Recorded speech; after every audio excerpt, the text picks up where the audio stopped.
Please. Okay, my name is Mary Rooney, and I'm with NevadansCAN. I reside in Henderson.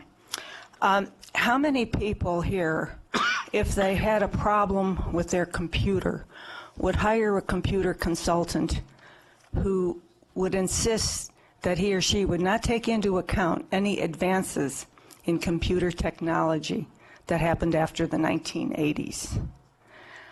How many people here who had a serious medical issue would consult with a doctor who proudly proclaims that he will not take, or she will not take into account any advances in medicine or pharmacology that have occurred in the prior 3 or 4 decades? How many people here would start a new business and say that their telecommunications department would consist of flip phones and fax machines? It just wouldn't happen because technology moves on. Cars have come a long way since Henry Ford. Planes have come a long way since Orville and Wilbur Wright. And yet, our leadership in Nevada doesn't seem to want to recognize the huge advances in nuclear technology. We are given a choice that is between doing nothing, keeping the status quo, or using Yucca Mountain as a repository. It's a false choice. No one, I think, that I know, once the problem is explained to them, would select a repository as a solution. This country has a problem with spent fuel. It's growing bigger and bigger every day. And by ignoring it and kicking the can down the road, the can does what cans usually do. They grow bigger and harder to kick until it's almost impossible. The choice here seems very clear to me.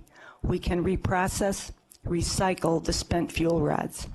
And not only will we do away with the current spent fuel rods that we have, but with the advances in nuclear technology, we won't be creating any new problems.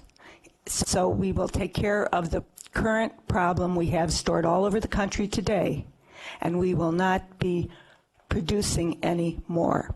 So it's a win-win situation, and I frankly don't understand how Nevada leadership doesn't recognize this and falsely gives the public a choice between burying nuclear fuel, which no one wants to do, or doing nothing.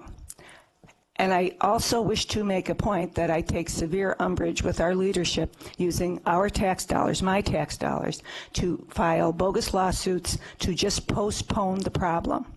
It's one thing to try to solve a problem. It's another thing to just postpone it and kick it down the road.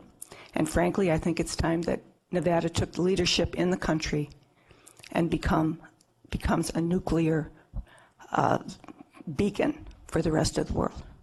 Thank you. Thank you for your comments.